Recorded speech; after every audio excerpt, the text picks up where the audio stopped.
தாய் தமிழ் உறவுகளுக்கு வணக்கம். திமுக கூட்டணி உடைகின்றது. திமுக கூட்டணி உடைகின்றது என்ற தலைப்பில் இந்த காணொளியை காண்கிறோம்.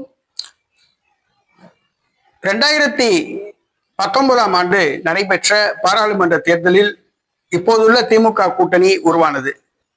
திமுக கூட்டணியில் காங்கிரஸ், மதிமுக, விடுதலை சிறுத்தை கட்சி, மார்க்சிஸ்ட் கம்யூனிஸ்ட் கட்சி, இந்திய கம்யூனிஸ்ட் கட்சி ஆகியவை இருந்தன. கடந்த சட்டசபை தேர்தலிலும் அந்த கூட்டணி தொடர்ந்தது. கூடுதலாக மனிதநேய மக்கள் கட்சி, தமிழக வாழ்வுரிமை கட்சி ஆகியவை உள்ளிட்ட குட்டி கட்சிகள் இடம்பெற்றன.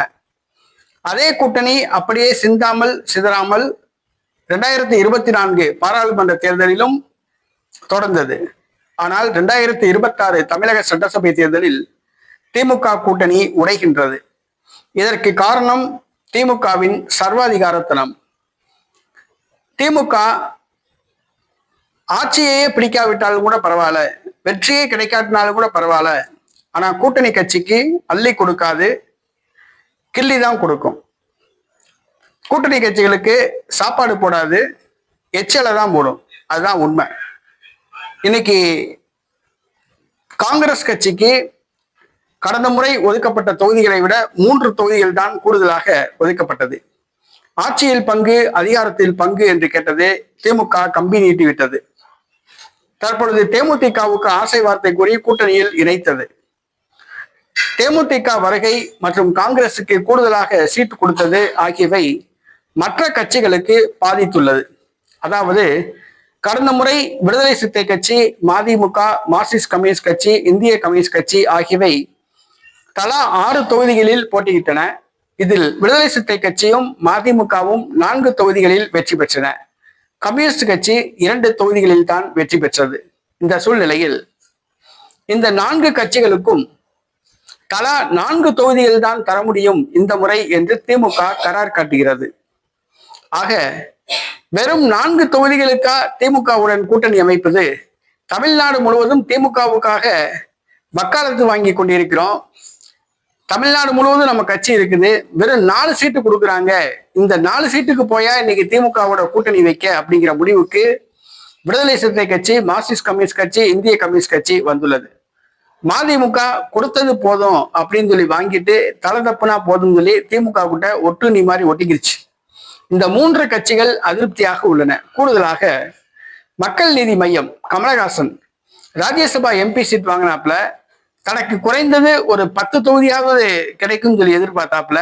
ஆனா திமுக மக்கள் நீதி மையத்துக்கு ஒரே ஒரு தொகுதி தான் வழங்க முடியும் அப்படின்னு சொல்லியிருக்கு. இது கமலஹாசனுக்கு மிகப்பெரிய அதிர்ச்சியை கொடுத்துள்ளது.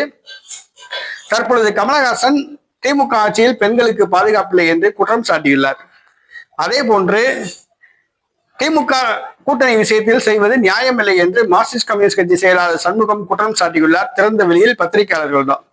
ஆக இந்த விடுதலை சிறுத்தை கட்சி, மார்க்சிஸ்ட் கம்யூனிஸ்ட் கட்சி, இந்திய கம்யூனிஸ்ட் கட்சி, மனிதநேய மக்கள் கட்சி, அப்புறம் சீட்டு கிடைக்காத குட்டி கட்சிகள் திமுக கூட்டணியிலிருந்து வெளியேற திட்டமிட்டு வருகின்றன. தாங்கள் கேட்கிற அந்த 6 தொகுதிகள் வழங்காவிட்டால் கடந்த முறை போட்டியிட்ட தொகுதிகள் வழங்க வேண்டும், அல்லது கூடுதலாக தொகுதிகள் வழங்க வேண்டும்.